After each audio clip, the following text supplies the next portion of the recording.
Assalamualaikum warahmatullahi wabarakatuh. Shalom, selamat siang, salam sejahtera untuk kita semua. Terima kasih rekan-rekan sudah hadir di kegiatan diseminasi aksi nyata, rancangan aksi nyata yang akan saya lakukan. Nah, dalam hal ini saya mengambil tema keyakinan kelas dalam disiplin positif. Nah, kita akan bahas selanjutnya keyakinan kelas itu seperti apa. Pertama saya akan menjelaskan dulu posisi keyakinan kelas itu dalam kurikulum Merdeka itu di mana letaknya. Nah, di kurikulum Merdeka atau Kurmer itu kan kita sepakat semua ya, dia berlandaskan filosofi Ki Hajar Dewantara yang menghasilkan murid dengan karakter profil pelajar Pancasila. Selanjutnya kita singkat PPP atau P3 seperti itu. Nah, kemudian murid diharapkan dapat berproses dan berkembang di lingkungan sekolah yang positif agar terwujudnya karakter profil pelajar Pancasila tersebut, Bapak Ibu. Nah, kemudian lingkungan sekolah yang positif tadi juga harus didukung dengan budaya positif. Ya, budaya itu sendiri ada yang masih ingat nggak Bapak Ibu apa? Hasil cipta kasar saya manusia ya. Nah, kemudian didukung budaya positif, termasuk di dalam budaya positif itu ada disiplin positif. Nah, dari semua warga sekolah termasuk dukungan orang tua di rumah. Warga sekolah itu jangan lebih hanya guru, kepala sekolah, pengawas juga termasuk. Pengawas sekolah itu masuk sebagai warga sekolah gitu. Nah, kemudian semua warga sekolah itu harus berani dan mau berubah dengan menerapkan disiplin positif secara sukarela dan kesadaran penuh ya, agar lingkungan positif itu dapat dirasakan oleh semua warganya dan ini akhirnya menjadi suatu budaya yang baik. Nah, impian kita semua ya Bapak Ibu, kita ini menginginkan sekolahku kesayanganku gitu ya. Mungkin untuk level yang lebih tinggi lagi Pak Arifin Pak, sekolahku surgaku gitu ya Pak, tempat kita mencari nafkah gitu ya Pak ya. Nah itu. Nah sekarang kita bahas ini agak lebih lama di budaya positif ini ya. Nah budaya positif sendiri itu kenapa kira-kira kok harus ada? Tadi sudah saya jelaskan sedikit kaitannya. Kalau di lingkungan kita ini sudah kita terapkan budaya positif, anak-anak, murid, guru semuanya menjadi lebih nyaman, senang di sekolah. Itu kasus-kasus anak yang bolos, tidak suka di sekolah itu bisa dikurangi. Itu kalau dia merasa sekolahnya tempat dia tidak hanya sekedar mencari ilmu, tapi bisa mengembangkan bakat dan minatnya. Nah, untuk supaya sekolah bisa tercipta kayak gitu kan harus menciptakan lingkungan yang positif juga, termasuk budaya yang ada di situ harus budaya positif. Nah di sini yang diartikan budaya positif itu konsepnya, dia konsep yang mengacu pada pola-pola perilaku, nilai-nilai yang dianut, norma-norma, sikap-sikap yang mendukung pertumbuhan, bukan yang menghambat pertumbuhan, bukan yang menghambat perkembangan, bukan yang menghambat kesejahteraan individu atau kelompok, gitu ya. Nah, budaya positif itu juga dapat membentuk interaksi antara individu dengan lingkungannya. Kalau kita kan lingkungan sekolah ya, lebih kecil lagi lingkungan kelas, gitu ya. Makanya Bapak Ibu yang di sini sebagai wali kelas nanti bisa masuk di sini, gitu ya. Kemudian juga serta dapat dipengaruhi oleh faktor-faktor seperti pendidikan, ya, agama, tradisi dan sejarah. Kita tidak bisa melepaskan wujud seorang anak itu dari background keluarganya, tidak bisa. Pasti anak itu kenapa bertingkahnya itu beragam, pasti dari background keluarga latar belakangnya seperti apa. Itu sangat mempengaruhi. Nah, budaya positif sendiri punya 6 ini. Nah, ini ada 6 ini. Nanti kalau kita membahas ini mungkin tidak bisa 1 kali pertemuan, tapi saya singgung sedikit aja. Nah, di budaya positif itu ada disiplin positif gitu, dan nilai-nilai kebajikan universal. Disiplin positif ini dan nilai-nilai kebajikan universal. Ya, contohnya kebajikan universal itu apa itu? Semua agama sepakat mencuri itu tidak baik ya. Ya, agama sepakat ya. Suku manapun ya, Bulian dari Nias, dari Kalimantan, Jawa, sepakat kalau mencuri itu kan tidak baik begitu ya. Menyakiti orang lain, baik fisik maupun perasaan itu semua agama, semua suku itu sepakat ya, itu tidak baik ya. Nah itu yang dimaksud dengan nilai-nilai kebajikan universal, kebajikan umum yang untuk agama kaum apa saja itu termasuk orang luar negeri pun itu sepakat kalau itu adalah nilai-nilai kebajikan gitu. Nah di budaya positif itu juga ada motivasi, itu kemarin dapat juga tentang motivasi. Artinya motivasi itu Bapak Ibu, anak atau kita orang tua manusia itu bergerak pasti punya motivasi. Jadi ketika anak-anak itu kita tanya terlambat, Mas kenapa Mas terlambat? Betul apa-apa. Nah itu dia menyembunyikan motivasi. Tidak mungkin itu tidak ada alasannya. Mungkin dia tidak mau terbuka saja. Tapi setiap gerakan secara sadar oleh manusia itu dia pasti punya motivasi. Nah, motivasi itu ada implisit, ada yang dalam, ada yang luar. Gitu. Nanti yang kita buatkan ini motivasi yang dalam dulu. Kalau luar itu kan oleh lingkungan dan sebagainya bisa beragam, tapi yang dari dalam diri nanti kita tonjolkan di sini. Nah, kemudian ada hukuman dan penghargaan. Di kurikulum merdeka ini nggak boleh loh Pak Ibu. Anak itu kalau kita beri hukuman dan penghargaan yang apalagi yang berbentuk fisik ya. Bahkan untuk ujian pun nggak boleh cuma satu loh Pak. Oh kamu pintar ya, lainnya jujur. Nah itu tidak bisa, itu menyakiti perasaan anak lainnya. Apalagi yang bisa mengerjakan itu cepat saya berikan uang, saya berikan pulpen, saya berikan coklat ke SD kan bisa kayak gitu ya, nggak bisa. Termasuk dulu itu anak sekolah kita itu udah pulang, Bu, saya dapat bintang 3 dikasih apa sama gurunya stiker. Itu nggak bisa, itu nggak boleh. Itu termasuk dalam penghargaan. Nah, Mas kamu kok hari ini bintangnya cuma 2? Iya Ibu, tadi aku gini. Nah itu kan juga menurunkan mental anak. Seolah-olah hari ini dia tidak baik, gitu. Ada yang kurang baik dari dia. Nah itu hukuman dan penghargaan itu tidak boleh. Nah kemudian setelah kalau kita bisa bahkan tadi ya memberi aplaus, pujian gitu ya kepada anak juga tidak boleh yang sifatnya itu tadi pujian dan aplaus itu tidak boleh hanya satu anak atau satu pihak saja. Ya. Kalau Senin misalnya, hari ini yang paling bagus kata-kata kita pilih, yang paling rajin untuk kesukaan sekolah ada kelas ini. Nah, yang lain juga bagus tapi perlu ditingkatkan. Nah, kata-kata kayak gitu masih bisa jadi kayak tidak terlalu mendiskreditkan satu kelas tertentu, anak tertentu gitu. Nah seperti itu. Kemudian juga restitusi ini termasuk nanti di bawah ada segitiga restitusi. Ini adalah penanganan anak-anak pada kasus-kasus tertentu yang saya sendiri itu luar biasa sulitnya untuk berubah. Ya guru-guru lama itu saya ini kan terbiasa anak-anak langsung des gitu ya. Itu tidak boleh kalau mengikut segitiga restitusi ini nggak bisa.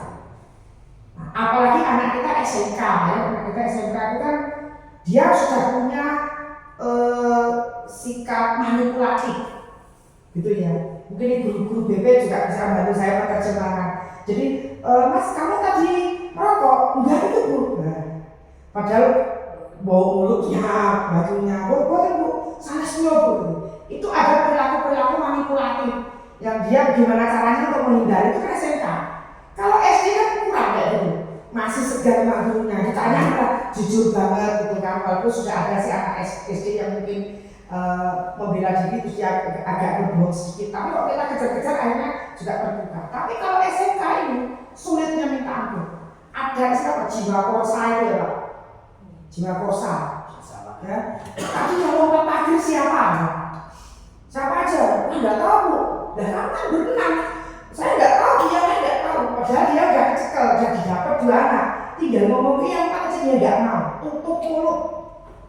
Dia lebih takut tidak dihargai di grupnya, gengnya, lingkungannya, daripada dia tidak dihargai oleh guru atau orang tua. Usia-usia seperti ini tantangan kita juga. Nah, sebenarnya ada keyakinan kelas, nanti nanti secara detail berikutnya akan saya jelaskan. Nah, yang berikutnya ada kebutuhan dasar manusia. Kebutuhan dasar manusia ini, Bapak Ibu, untuk khusus anak-anak ini kebutuhan dasarnya banyak. Yang paling banyak saya lihat di sekolah kita yang mendominasi. Maaf ya, saya bukannya menuduh gitu ya. Seandainya ada anak-anak, Bapak Ibu coba perhatikan, tidak di sekolah kita, ada anak-anak yang yatim atau piatu, ya, yang salah satu orang tuanya nggak ada atau itu. Ada kesannya orang anggapnya tuh anaknya nakal, kesannya Bu. Ya, padahal itu sebenarnya nggak gitu. Dia ada kebutuhan dasarnya yang tidak terpenuhi. Apa kira-kira? Kasih sayang. Kasih sayang itu. Atau ada yang orang tua yang meracau, maafin, dia itu hanya ikut neneknya. Akhirnya di sekolah juga kayak gitu. Yang kita bilang anak nakal lah, bolosan lah, apalah, itu bukan karena lahir seperti itu, tapi karena dia ada kebutuhan dasarnya itu yang tidak terpenuhi, yaitu kasih sayang utamanya. Terus gini kayak Bapak Ibu, ya. Dulu waktu awal-awal angkatan guru penggerak itu saya sulit untuk ngajak Bapak Ibu yang lain untuk ayo Bu berubah. Bukan karena mereka itu tidak mau berubah atau menuju model apa, gini. Bagaimana caranya kita mengajak orang untuk meluangkan waktunya sejenak kalau dia sendiri kebutuhan dasarnya itu ada yang belum terpenuhi dan dia butuh sekali waktu itu. Seandainya 2 jam ikut saya mengurusi guru penggerak, coba di saya 2 jam itu saya bentuk narik untuk misalnya jualan apa, itu kan lebih menghasilkan uang. Kalau kebutuhan dasarnya ekonominya misalnya itu belum terpenuhi secara cukup, kita sulit untuk mengajak orang berubah. Kenapa? Dia tidak prioritasnya itu. Oh, kebutuhan dasarnya aja belum terpenuhi ya. Boro-boro mau mengeluarkan waktu untuk yang kesana kesini. Kan seperti itu. Mendingan waktu itu untuk menambah masukan, karena aku memang kekurangan. Seperti itu. Nah, jadi jangan menyalahkan teman-teman karena diajak nggak mau itu bukan karena dia tidak mau, karena dia merasa tadi itu mungkin waktu yang dia luangkan untuk kita itu lebih baik untuk mencari yang lain sehingga ada tambahan untuk dia. Nah, ini juga termasuk kebutuhan dasar itu ada yang belum terpenuhi, termasuk dengan murid. Kenapa Mas nggak masuk coker di Pasir Merapi? Nah, sehari untuk 300.000. Gue nek mbok ajak sinau menteng-menteng, ya, diajak belajar beneran, lalu prestasi, ya, bisa prestasi, itu nggak masuk. Lah mau diajar masih butuh dari uang untuk sampai ke sini sekolah saja dia perlu dana untuk transport, nggak punya kendaraan, menurut temennya. Anak-anak yang seperti ini diajak untuk prestasi sulit, karena itu tadi ada kebutuhan dasarnya yang belum terpenuhi. Nah, ini empati dari kita para guru. Carikan dia solusi. Ya gimana masalahnya? Biar kamu coba berangkat sendiri tanpa bergantung kepada orang lain yang motornya kadang telat. Nah, kayak kasusnya kita kemarin ya Bu Munisi itu ya. Akhirnya masih ya wes. Saya ingin ya sekolah mau pakai motor masih kan gitu. Pakai motor untuk sekolah. Karena dia bisa bergantung pada Erlangga. Erlangga telat, dia akhirnya juga telat, kan gitu. Akhirnya waktu masih ke sini, orang tuanya tahu cerita, dan mulai besok kamu sekolah pakai motor saya, masih gitu. Nah, itu kan dalam rangka cara juga mencari solusi untuk anak gitu. Nah, yang berikutnya 5 posisi kontrol guru. Ini Bapak Ibu ada tahapannya. Dan dulu saya akui dan nyata saya sering melakukan 5 posisi buruk ini. Yang pertama, yang terendah dan yang terjelek itu adalah sebagai penghukum. Posisi kontrol pertama guru yang terjelek itu penghukum. Telat, sana, masuk WC. Sana, ambil sampah. Ya, sana, keliling-keliling dulu. Sana, berjemur. Itu penghukum. Nah, kalau dan tidak mau tahu alasannya, bolak-balik alasanmu sama tiap hari. Bantu bapak ngombor, karena tidak ada sapi di rumah, ya. Bolak-balik kayak gitu. Sudah tidak mau dengar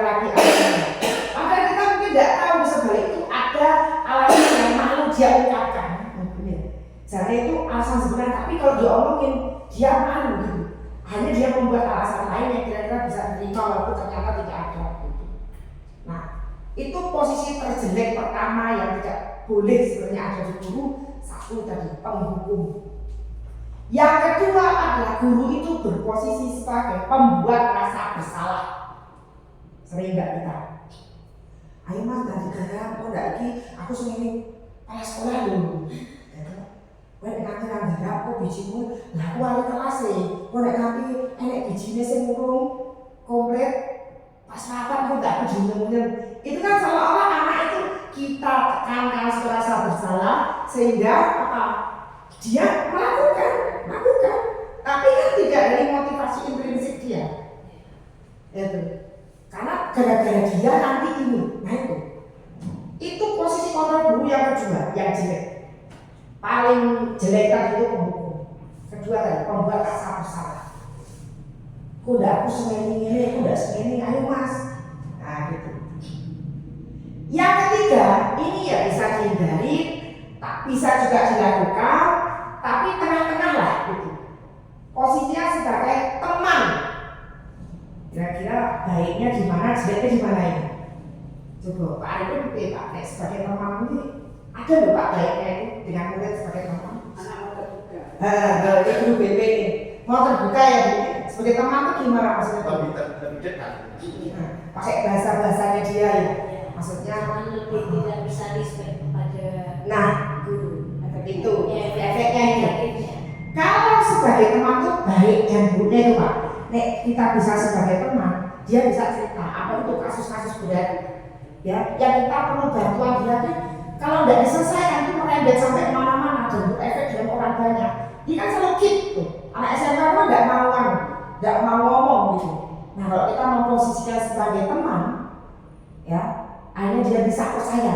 Oh ya berarti budaya Bu Ade ini pro saya kok, jangan anggap kayak teman bukan lagi kayak atas gitu, bukan lagi kayak guru atau kayak ibu. Dia cerita apa dia mengalir, akhirnya kita tahu gitu. Kan sulit untuk menggali ini kalau anak SMK ini. SD lebih gampang, kita rayu sedikit aja udah keluar aja. Bahkan nggak usah ditanya, ngadu, SD nggak boleh ngadu. Bu situ tadi ngapain? Bukan dia dikenakan perbuatan. Ya dia tidak dikenai perbuatan dan tidak terlarang perbuatan, tapi dia ngadu. Nah SD kan seperti itu. SMK nggak bisa itu. Tahu-tahu kita kadang-kadang dengar dari orang luar, gitu ya Pak Donai. Ngerti-ngerti dapat info dari orang luar. Nah kita yang dalam aja nggak tahu. Saking kitnya mereka seperti itu. Itu bagusnya kalau sebagai teman. Tapi negatifnya tadi Ibu Lian bilang itu. Saya punya prinsip kayak gini Bapak Ibu.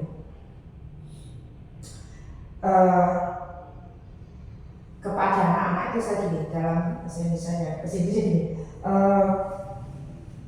I could be friendly with my student, but my student not my friend.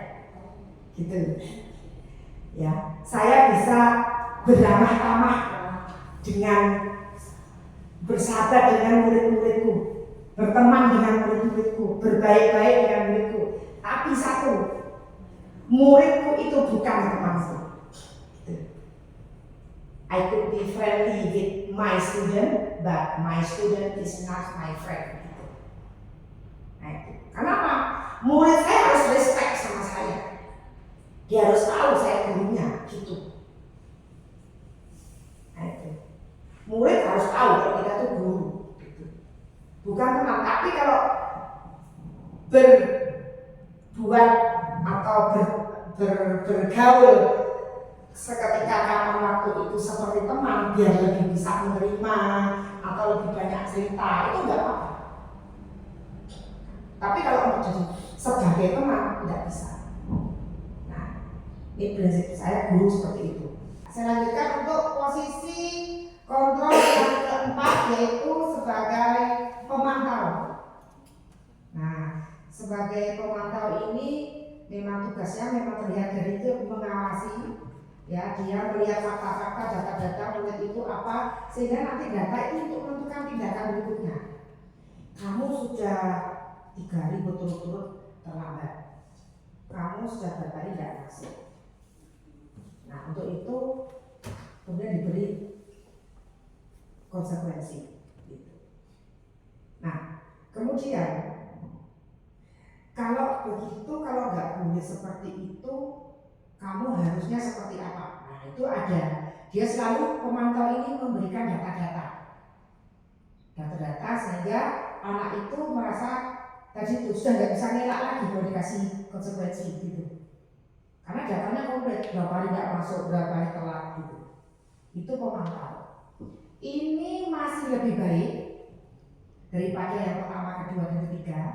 Nah, yang terakhir posisi paling bagus, paling top itu posisi ideal semua gitu ya, yang mengenalkan guru atau kita dan juga murid adalah posisi manajer. Manajer itu guru itu berfungsi untuk menstabilkan atau membuat anak itu merasa tahu di mana dia memang berperilaku jeleknya di mana. Kemudian anak itu juga akhirnya menyadari bahwa kesalahannya itu di mana dan dia bisa menemukan sendiri solusinya. Gitu. Kita hanya mendampingi, menanyakan saja sampai dia tahu sendiri kesalahannya. Tapi kalau anak SD memang agak sedikit ada usaha lebih gitu ya. Karena kan anak SD tanya apa, jawab apa gitu. Tapi kalau SMK ini dia kenalannya lebih tinggi sehingga untuk ketika nanti posisi sebagai manajer ini bisa ditemukan sendiri jawabannya. Ini ada hubungannya sama segitiga restitusi.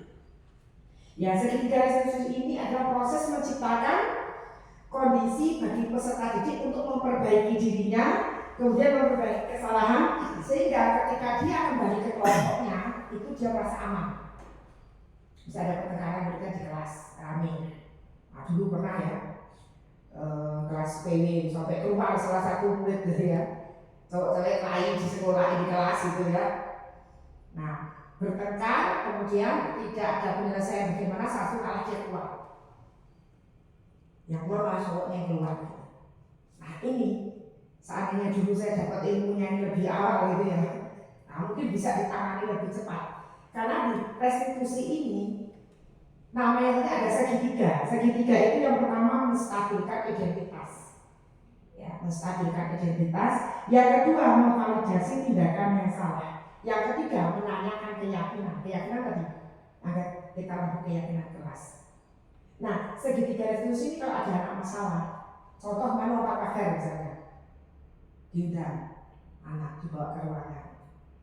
Nah yang kita sebut pertama menstabilkan identitas itu nanya dulu, Mas tadi kamu lompat pagar tujuannya apa gitu, harus tahu kan. Nah, kenapa?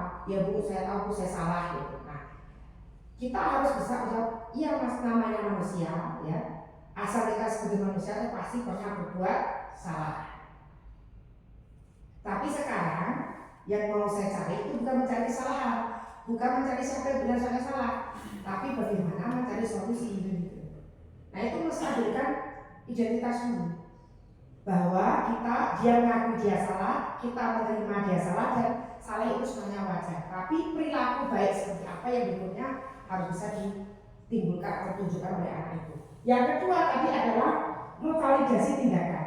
Tanya, tujuanmu aslinya apa dong Mas tadi kok lompat pagar? Nah Bu, jamnya kosong Bu. Nah saya lapar Bu. Tidak ada guru, saya diajak yang mengajak Bu. Sekali lagi setiap manusia pasti punya tujuan. Ya, bahkan ketika anak tanya tadi ya, kenapa Anda tidak apa-apa? Itu nggak mungkin, pasti ada tujuan. Kemudian yang berikutnya ketiga menanyakan keyakinan. Artinya dari nilai-nilai kebajikan universal tadi, lah harusnya seperti apa tuh Mas? Kamu tahu nggak? Kalau menyadari bahwa lompat pagar tadi itu tidak baik, berarti gimana Mas harusnya? Ya maksudnya saya mau Google Bu, mau tinggal 5 menit lagi, nggak lompat pagar Bu. Nah misalnya artinya dia itu nilai keyakinan apa yang udah kamu langgar? Lompat pagar berarti kan tidak tertib ya, tidak sesuai jam. Nah itu kalau nanti sampai yang tadi seperti tadi Pak Arif cerita ya, sampai nanti ketika udah mau kerja, ya apa tadi saya dengar Pak Arif bilang gagal sebelum bertanding gitu ya, karena tadi sudah tidak disiplin waktu kan, belum waktunya kok udah keluar sampai harus lompat pagar, itu kan ekstrim sekali itu tindakannya. Nah seperti itu. Jadi kalau di segitiga restitusi ini intinya ketika anak sudah selesai kita ajak bicara, dia kembali ke kelas itu sudah aman, nggak ada tanggungan.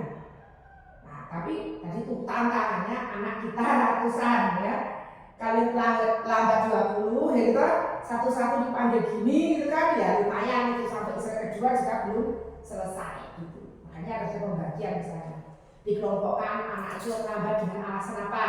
Kalau cuma alasannya hanya sesekali karena motornya rusak, itu jangan disamakan dengan anak yang lambat karena kesiangan, yang malamnya main HP gitu.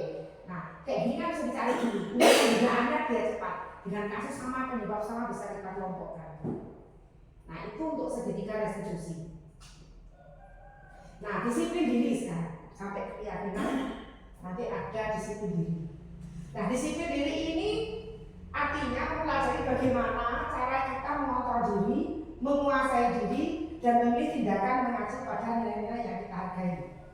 Sekali lagi Bapak Ibu, setiap manusia dalam bertindak pasti punya tujuan.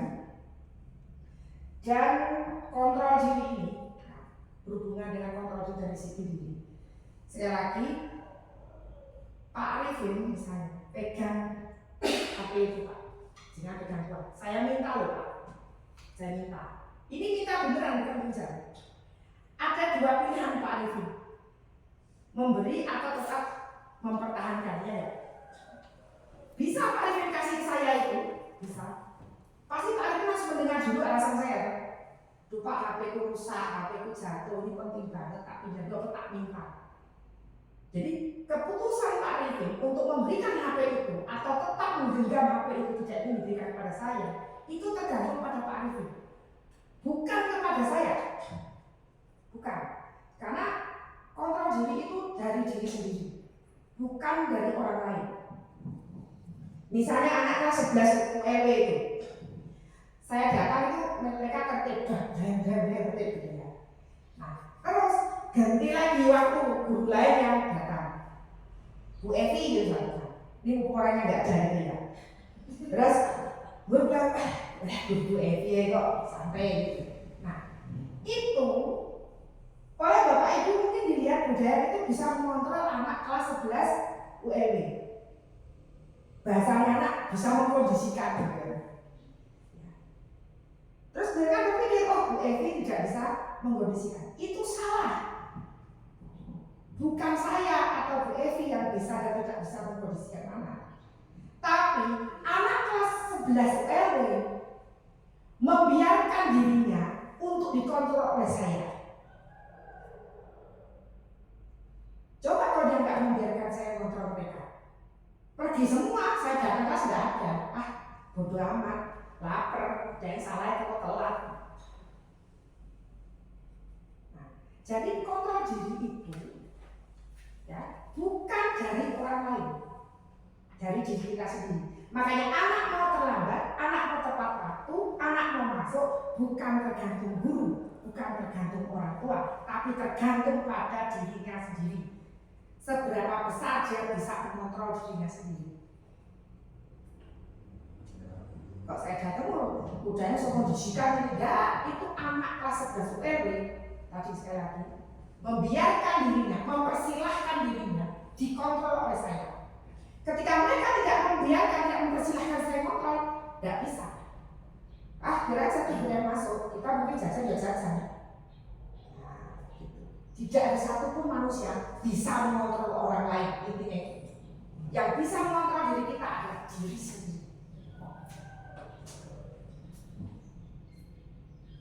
Itu ya Pak Ibu. Jadi termasuk di disiplin diri ini ada hubungan mengontrol diri.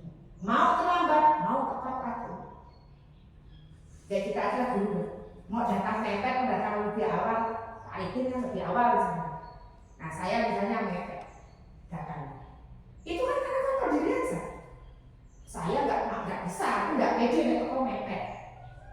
Pak Ibu punya disiplin diri, kontrol dirinya seperti itu. Saya harus apa? Sebenarnya wajah itu 6, 5, 9 aja udah alhamdulillah. Misalnya saya seperti itu.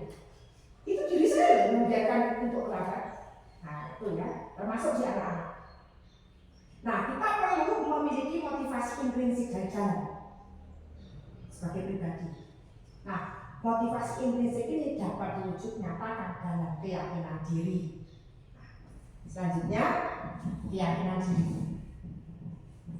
Nah, nilai-nilai kebajikan universal. Nilai-nilai kebajikan universal yang kita anut di sekolah ini Pak, profil pelajar Pancasila. Sebenarnya nilai-nilai kebajikan universal itu banyak sekali, di teori banyak. Salah satu yang lain lagi selain yang ketiga ini adalah the seven essential virtues. Ini juga nilai-nilai kebajikan universal. Ada ini empati, suara hati, kontrol, rasa hormat, kebaikan, toleransi, dan keadilan. Tapi kita di kurikulum Merdeka, sementara kita ngambil nilai-nilai kebajikan yang mana? Yang profil pelajar Pancasila yang kita jadikan visi misi kan. Nah, ada ini isinya. Ini berarti nilai-nilai ini yang nanti jadi keyakinan anak-anak kita di kelas yang kita ambil. Tidak boleh lari dari kita ini kita ambil dulu. Ini dulu. Jadi keyakinan kelas itu harus ada tujuan nilai-nilai kebajikan yang dituju. Sementara kita kurikulum Merdeka dan sekolah kita dan beberapa sekolah lain menganut ini.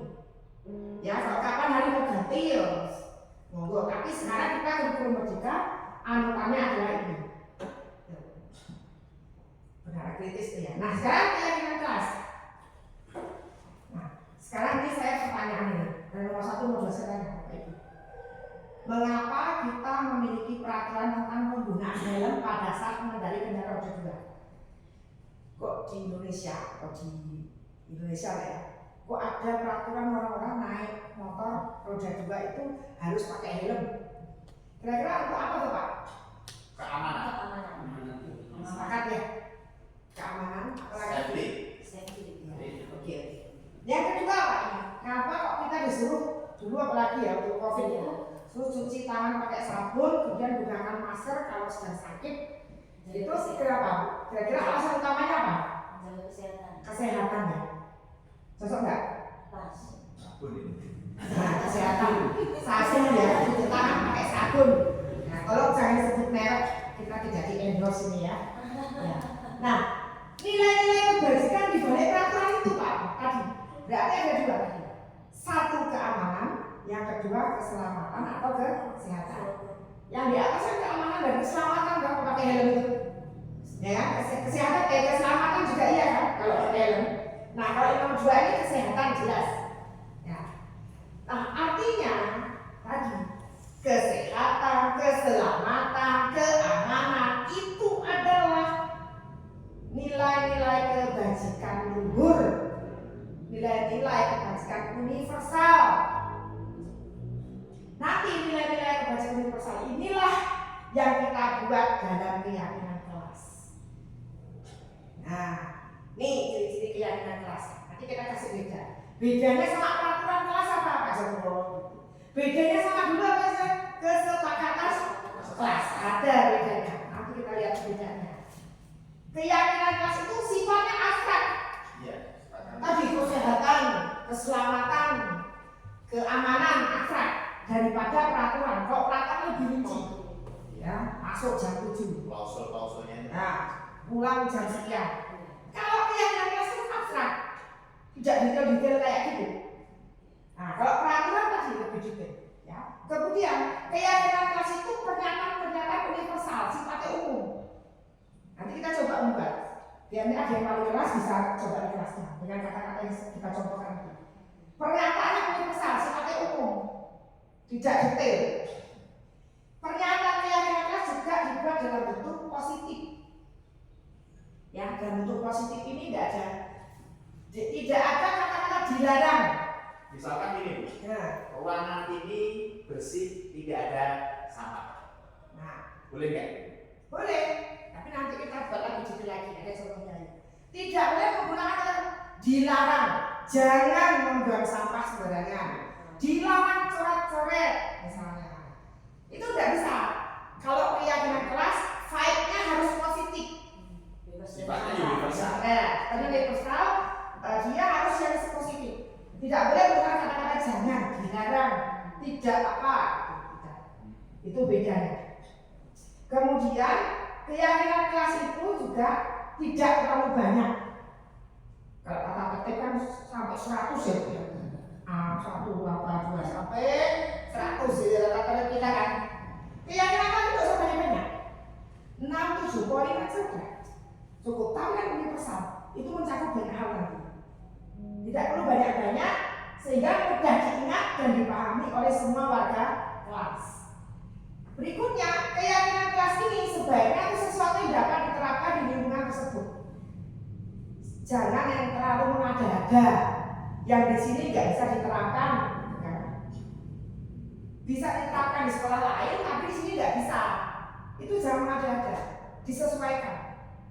Nah, kemudian semua warga kelas hendaknya ikut berkontribusi dalam membuat keyakinan kelas lewat kegiatan curah mendadak. Maka harus mendekati waktu.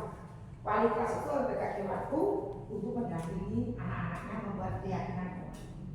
Kemudian yang berikutnya, keyakinan kelas ini bersedia untuk ditinjau dalam waktu ke waktu.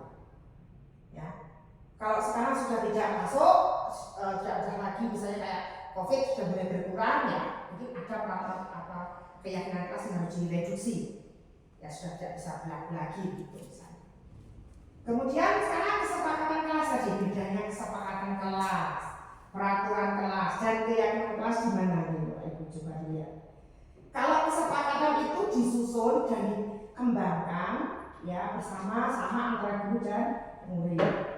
Dan kesepakatan kelas itu yang menuntut nilai-nilai positif akan berujung pada keyakinan kelas. Awalnya kesepakatan dulu, tapi nilai-nilai positifnya nanti dibuat lagi ke keyakinan kelas sifatnya universal, kata-katanya umum.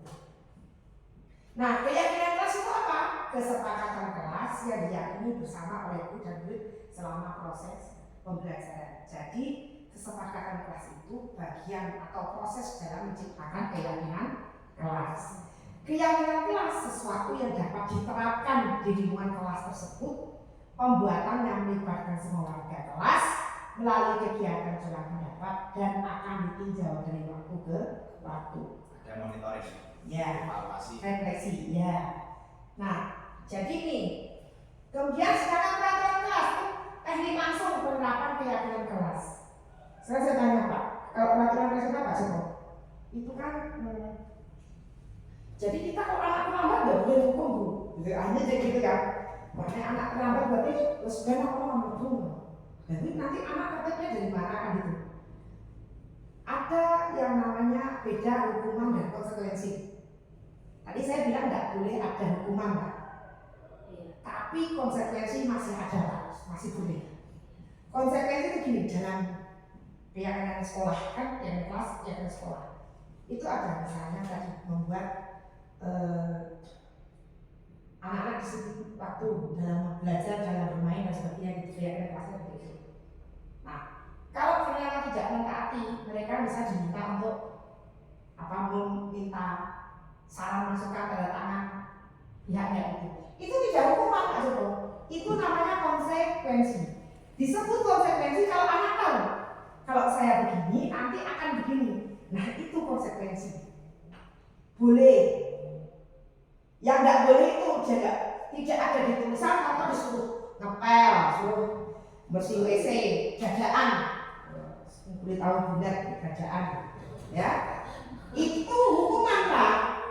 Lato dari kalian toh, ayo bersih WC sana. Itu hukuman.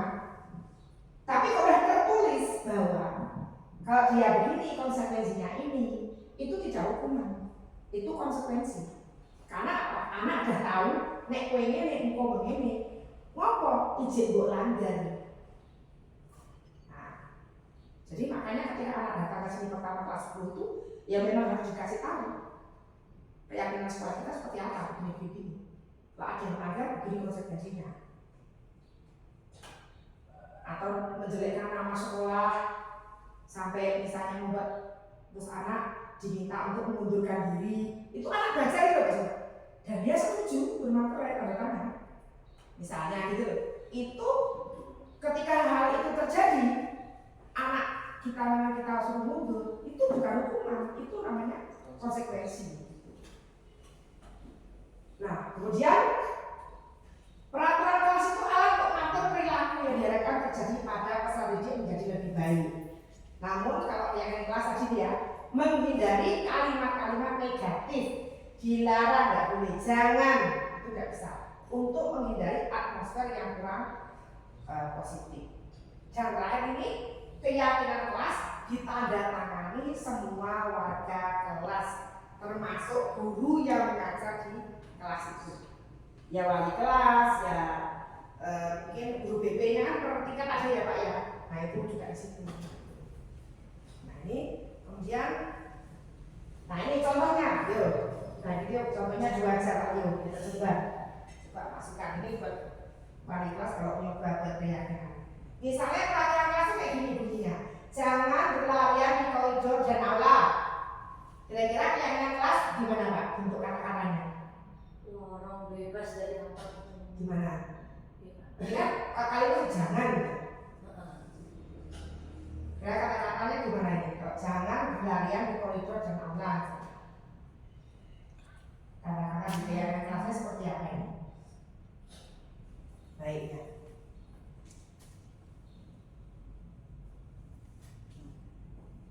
Berjalanlah dengan tertib. Itu Berjalanlah dengan tertib supaya tidak saat melewati apa berada di koridor dan di aula. aula, gitu kan? Nah, kalau dia berlari kan berarti sudah tidak berjalan dengan tertib toh itu. Jadi kata-katanya positif kan? Berjalanlah dengan tertib saat berada di koridor atau di aula. Nah, gitu misalnya. Sekarang dilarang membuang sampah sembarangan baik di kelas maupun di lingkungan sekolah. Bukan sama pada tempatnya. Nah, itu. Jadi itu Ya. paling umum itu. Membuang sampah pada tempatnya. Nah, kalau membuang makan pada apa? Iya. Isolasi.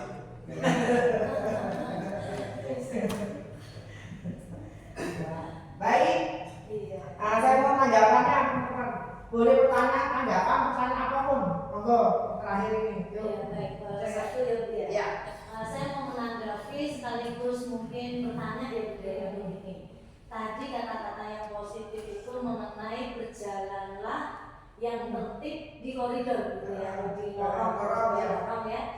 Nah, ketika tadi ada tahapan yang namanya evaluasi Ya. dan ternyata masih banyak Iya. anak-anak yang berlari itu Iya. kira-kira bagaimana Bu untuk bisa istilahnya menghasilkan perubahan dari kebiasaan berlari tadi.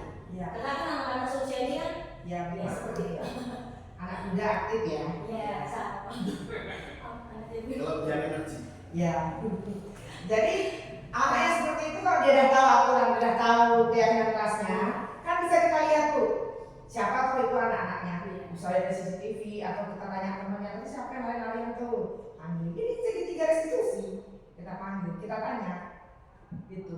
Stabil kan. Nah, treatmentnya gimana ya? Itu dipanggil anak-anak itu. Dan lanjutnya, Kita panggil anak-anak yang tadi lari-lari tadi itu, kita panggil, kita beri segitiga restitusi tadi. Pertama tadi adalah stabilkan Tujuan. identitasnya, kemudian kedua itu memvalidasi tindakannya yang salah tadi apa.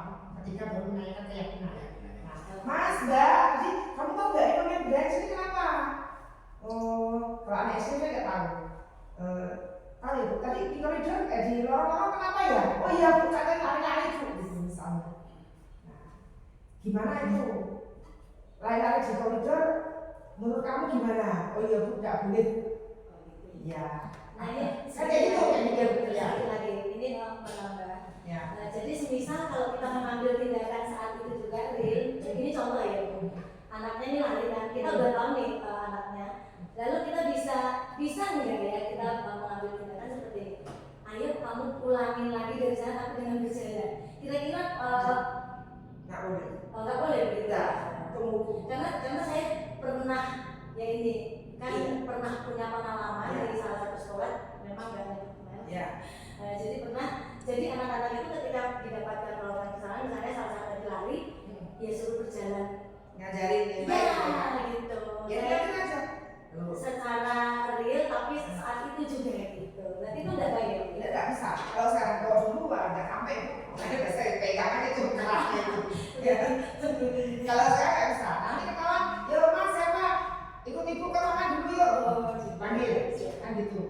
tadi kenapa tahu nggak dipanggil ibu kenapa? Oh saya lari-lari itu. Nah, terus kenapa? Asik ya lari-lari ya? Nah gitu nggak apa-apa. Seru ya lari-lari ya gitu. Iya bu, seru bu, kejar-kejar teman-teman. Iya emang seru lari-lari gitu. Terus kita kasih tahu lagi mana kalau lari-lari itu kira-kira sama keyakinan kelas itu bertentangan apa enggak atau gimana? Oh iya bu tahu nggak boleh begini. Nah tujuanmu apa? Sebenarnya saya cuma pengen ngejar-ngejaran aja bu gitu. Atau saya pengen cepet-cepetan ke kantin, makanya saya lari bu gitu. Nah terus kita kayak itu menstabilkan dulu identitasnya, kemudian kita nanya terakhir juga, kamu ya keyakinanmu apa? Bener, artinya keyakinan itu gini. Dia tahu nggak sih kalau itu salah gitu. Yang tahu yang benar apa gitu. Nah itu. Kalau dia udah tahu yang benar apa ya udah gitu. Sebentar itu murid ada Pak Joko ya dua anak siapa?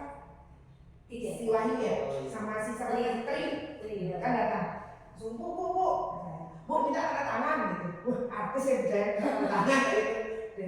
Ini loh bu ya duduk dulu kan duduk. Ini apa kalau ujung tanda tangan diceritain dulu kayak gitu. Tanya itu tadi mereka. Ibu ini loh bu, kami itu diminta Pak Joko untuk minta tanda tangan kan gitu. Nah kenapa kok sampai diminta Pak Joko? Kan enggak Pak Joko sendiri minta tangan saya kan gitu kan. Padahal waktu saya nggak tahu kan itu. Nah kemarin itu bu, saya nggak masuk. Nah mulai saya menerapkan segitiga restitusi tadi. Iya, mulai saya terapkan tadi kepada dua anak tadi, si Tri sama. Nah, saya bilang bahwa ya bu kami salah, tahu bu kok itu nggak benar. Ya asal aku masih jadi manusia normal pasti punya kesalahan. Sampai udah tua aja pasti pernah membuat kesalahan. Tapi kesalahan itu saya nggak fokus di kesalahannya, fokus pada untuk perbaikan diri gitu. Nah memang taking time, membutuhkan waktu yang panjang, apalagi anak kita banyak. Tapi itulah dalam rangka membuat lingkungan yang positif tadi itu. Apalagi kalau kita sudah segera mau masuk kelas, gitu ya, misalnya terburu-buru, langsung aja sampai langsung belum misalnya dulu Pak Joko zaman Pak Joko sekolah terlambat langsung ambil air bu. Kayak gitu kita awalnya Pak Joko sekolah aja. Awalnya Pak Joko datang itu iya ceritain kan dulu. Musim Juli Agustus itu kalau terlambat kan langsung kita siapkan jirigen langsung udah sama. Itu zamannya Pak Joko jadi di sini. Itu zaman kolonial itu ya. Ya. Mungkin itu ada lagi? Sudah ya, cukup ya.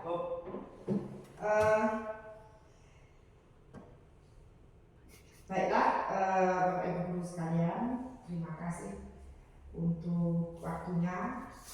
Kemudian juga nanti diharapkan saya juga akan sosialisasi ini ke siswa di kelas 10 ULW karena mereka nanti yang di semester baru yang Juli nanti masih di sekolah tidak PKL. Kalau di kelas 11 UMW itu nanti mereka akan PKL. Jadi kalau buat keyakinan kelas agak kurang langsung bisa diimplementasikan. Mungkin di kelas 10 saya berharap nanti kelas-kelas lainnya Ibu bisa menerapkan ini. Artinya anak diajak rebutan yang ditulis itu yang diinginkan anak.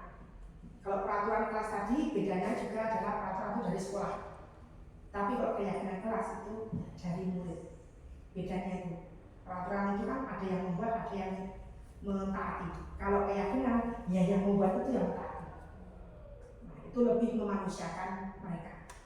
Intinya itu aja. Memanusiakan anak sehingga anak merasa dihargai, dia berada di lingkungan yang nyaman, sehingga dia juga dengan ikhlas dan yakin seperti kita orang beragama yakin kalau Tuhan kita itu, yakin kalau Nabi kita itu, maka kita juga akan secara yakin untuk mengikuti apapun ajaran-ajarannya tanpa bertanya ini salah dalilnya gimana. Kalau sudah yakin ya sudah lakukan aja dengan ikhlas, tidak perlu diorak-orak, tidak perlu diingatkan, tidak perlu dipantau gitu ya. Otomatis jam 5 Pak itu setengah 6 gitu ya, subuh udah bangun setengah 6 Pak. Oh iya. Oh. Itu kan tidak mau dipertanyakan kenapa harus bangun jam 5, kenapa harus jam 5 itu tidak dipertanyakan kenapa, yakin punya ya yakin dan dari dirinya Pak dari sini bukan karena budaya menginceng loh surat berkali tak monitor ya enggak. Nah itu jadi kalau sudah yakin motivasi dari dalam kontrol diri edukasi, anak-anak juga bisa mungkin lebih baik daripada kita.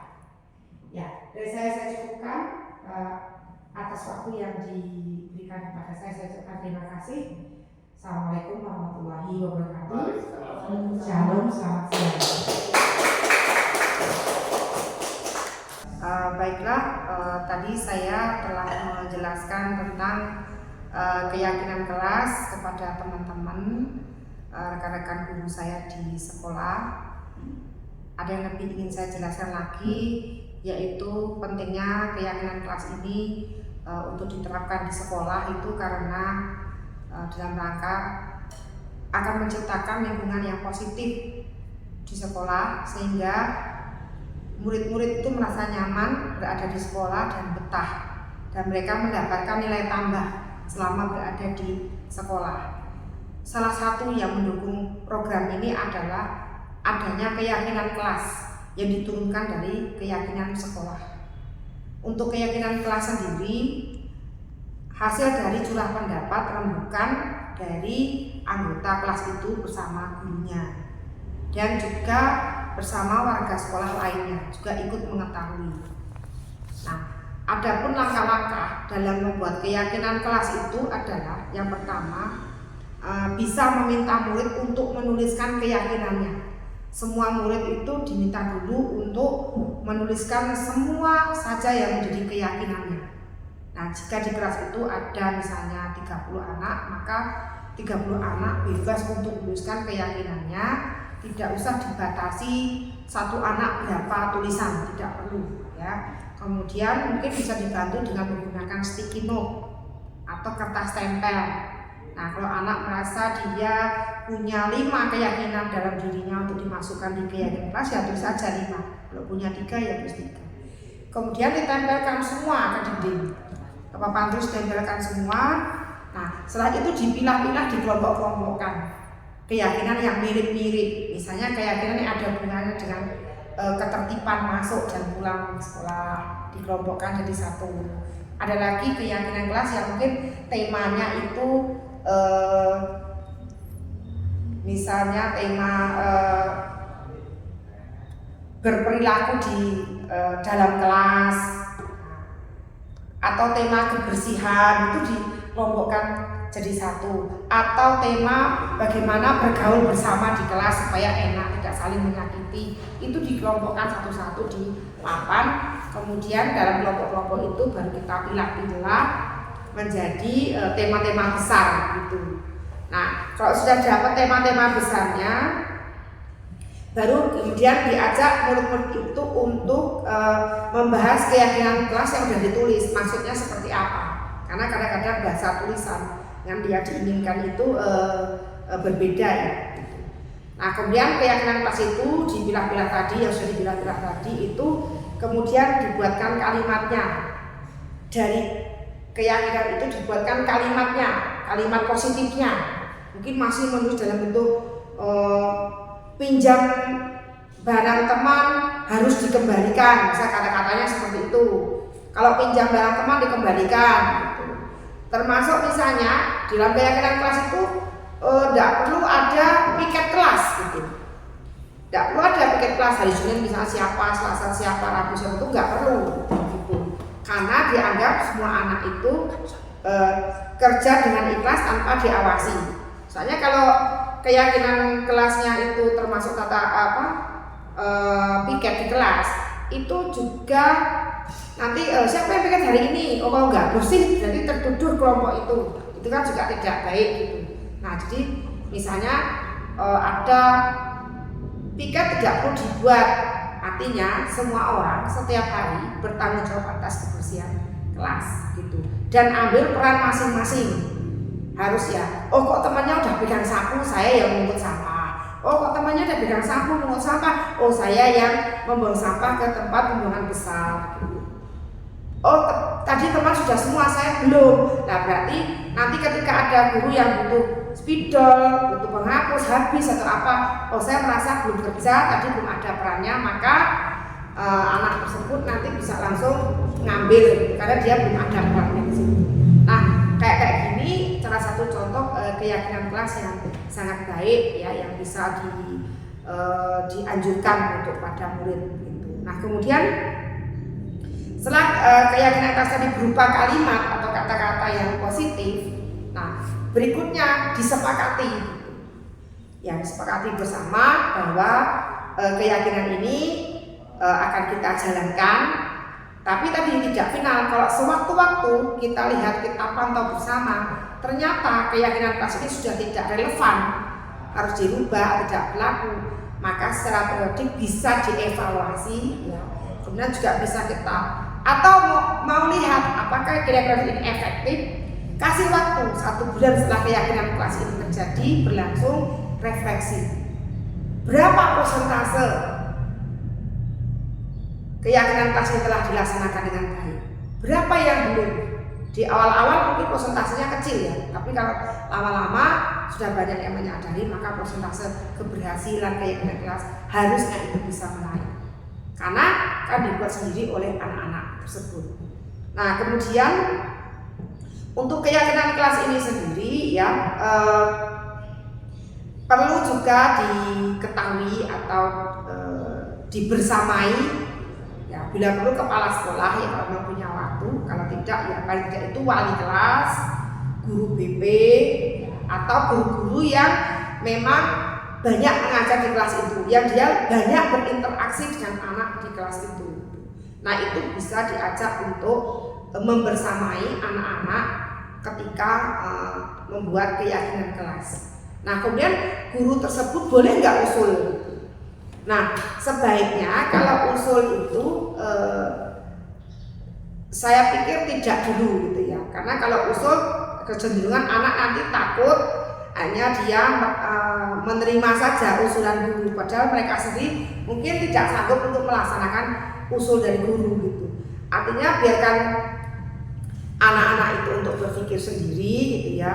Nah bila perlu ketika menuliskan keyakinan kelas dan memilah-milah itu nggak apa-apa, ditinggal dulu gurunya sebentar, nggak apa-apa.